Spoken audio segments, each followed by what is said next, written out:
സങ്കീർത്തനം 25. ദാവീദിന്റെ ഒരു സങ്കീർത്തനം. യഹോവേ, നിങ്കലേക്ക് ഞാൻ മനസ്സുയർത്തുന്നു. എന്റെ ദൈവമേ, നിന്നിൽ ഞാൻ ആശ്രയിക്കുന്നു. ഞാൻ ലജ്ജിച്ചു പോകരുതേ. എന്റെ ശത്രുക്കൾ എന്റെ മേൽ ജയം ഘോഷിക്കരുതേ. നിന്നെ കാത്തിരിക്കുന്ന ഒരുത്തനും ലജ്ജിച്ചു പോകയില്ല. വെറുതെ ദ്രോഹിക്കുന്നവർ ലജ്ജിച്ചു പോകും. യഹോവേ, നിന്റെ വഴികളെ എന്നെ അറിയിക്കണമേ. നിന്റെ പാതകളെ എനിക്ക് ഉപദേശിച്ചു തരേണമേ. നിന്റെ സത്യത്തിൽ എന്നെ നടത്തി എന്നെ പഠിപ്പിക്കണമേ. നീ എന്റെ രക്ഷയുടെ ദൈവമാകുന്നുവല്ലോ. ദിവസം മുഴുവനും ഞാൻ നിങ്കൽ പ്രത്യാശ വയ്ക്കുന്നു. യഹോവേ, നിന്റെ കരുണയും ദയയും ഓർക്കേണമേ. അവ പണ്ട് പണ്ടേയുള്ളവയല്ലോ.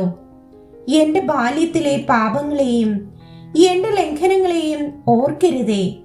യഹോവേ, നിന്റെ കൃപപ്രകാരം നിന്റെ ദയനിമിത്തം എന്നെ ഓർക്കേണമേ. യഹോവ നല്ലവനും നേരുള്ളവനുമാകുന്നു. അതുകൊണ്ട് അവൻ പാപികളെ നേർവഴി കാണിക്കുന്നു. സൗമ്യതയുള്ളവരെ അവൻ ന്യായത്തിൽ നടത്തുന്നു. സൗമ്യതയുള്ളവർക്ക് തന്റെ വഴി പഠിപ്പിച്ചു കൊടുക്കുന്നു. യഹോവയുടെ നിയമവും സാക്ഷ്യങ്ങളും പ്രമാണിക്കുന്നവർക്ക് അവന്റെ പാതകളൊക്കെയും ദയയും സത്യവുമാകുന്നു. യഹോവേ, എന്റെ അകൃത്യം വലിയത്. നിന്റെ നാമനിമിത്തം അത് ക്ഷമിക്കണമേ.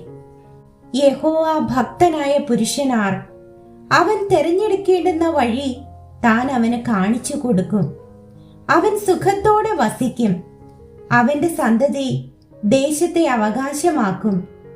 യഹോവയുടെ സഖിത്വം തന്റെ ഭക്തന്മാർക്കുണ്ടാകും.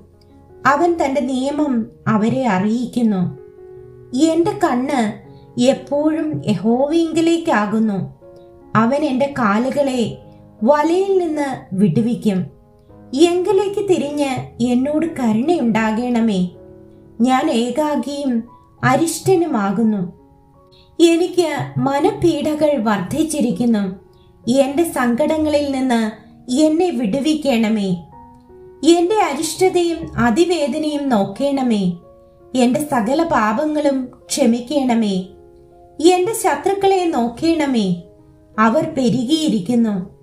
അവർ കഠിന ദ്വേഷത്തോടെ എന്നെ ദ്വേഷിക്കുന്നു. എന്റെ പ്രാണനെ കാത്ത് എന്നെ വിടുവിക്കണമേ.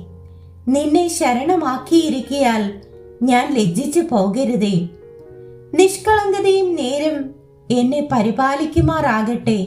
ഞാൻ നിങ്കൽ പ്രത്യാശ വെച്ചിരിക്കുന്നുവല്ലോ.